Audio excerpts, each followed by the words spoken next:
So hello guys, welcome back to my channel. সবাই কেমন আছে? আশা করি সবাই ভালো আছে। আমি বেশ ভালোই আছি। তো সকালে সকালে চলে যাচ্ছি আমি আর সাথী দুজন মিলে একটু কেনাকাটা করতে। তো সৈকতের খাবার শেষ আর সুপ্রিয়র খাবারও শেষ, তো দুজন মিলে চলে যাচ্ছি, দুই বান্ধবী মিলে ফার্স্টে পেট্রোল পাম্প। গাড়িকে না খাওয়ালে ভাই ও আমাদেরকে আর নিয়ে যাবে না। তো চলে যাচ্ছি গাড়িকে পেট্রোল খাওয়াতে, আর এদিকে সাথীকে পেট্রোল ভরিয়ে নিয়ে আসতে গিয়েছিলাম ফুল, যেহেতু ওই ফুলগুলো আমাদের খুব পছন্দ। তো আমার জন্য চুরি করে নিয়ে চলে এসেছে ভাই ফুল। যাই হোক, চুরি না, লোককে বলেই নিয়ে এসেছি। তো আমাকে দিয়ে দিল অনেকটা ভালোবাসা দেখিয়ে।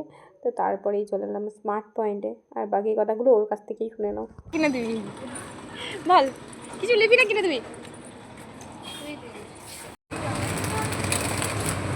কি নিচ্ছ?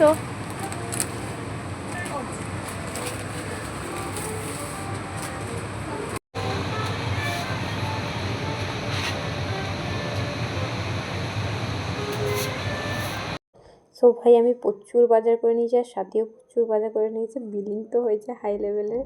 তো যাই হোক, খুব একটা বিল হয়নি, যে লেভেলের কেনাকাটা করেছে সেখানে বিল হয়নি। আর দুজনেরই খুব খিদে পেয়ে গেছে। তো সাথী আজকে বলে চল আমি তোকে ট্রিট দিচ্ছি।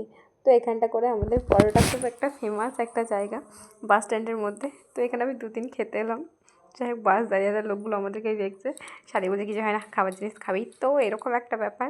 তো আমি এখানটা করে হা করে দাঁড়িয়ে আছি, আর সাথে আমাকে দিয়ে দিল এক প্লেট পরোটা, আর পুরো সসে ভর্তি করে দিয়েছে ভাই। তো যাই হোক, খাওয়া দাওয়ার পর চলে এলাম আমি বাজার টাজার করে, আর সাথীকে ঘরে বসিয়ে দিয়ে তো একটু রেস্ট নিয়ে তারপর আবার যাবো স্কুলে আনতে সৈকতকে। তো একে বলছি চল মুটকি তাড়াতাড়ি চল, ও বলছে দাঁড়া দেখে নিই কী কী নিয়েছি। আমি যে বাড়ি গিয়ে সেটা দেখবি, কিছু ফেলে গেলে আবার আমার কাছ থেকে নিয়ে যাস।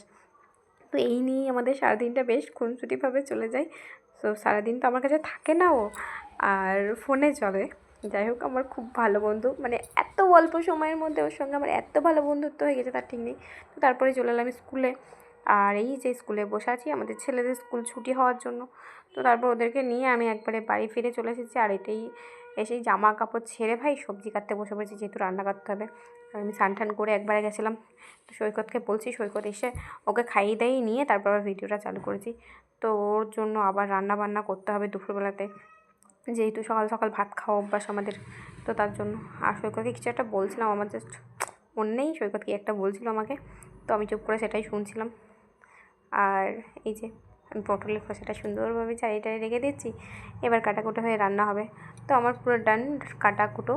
তো এবার রান্না চাপিয়ে দিয়েছি, এদিকে মাছটাও ভেজে রেখেছি, এদিকে মাছের ডিমের বড়াটা করে নেবো, আর ভাতটাও হয়ে গেছে, এদিকে মাছের তেল আছে, এদিকে অনেক কিছু আছে ভাই।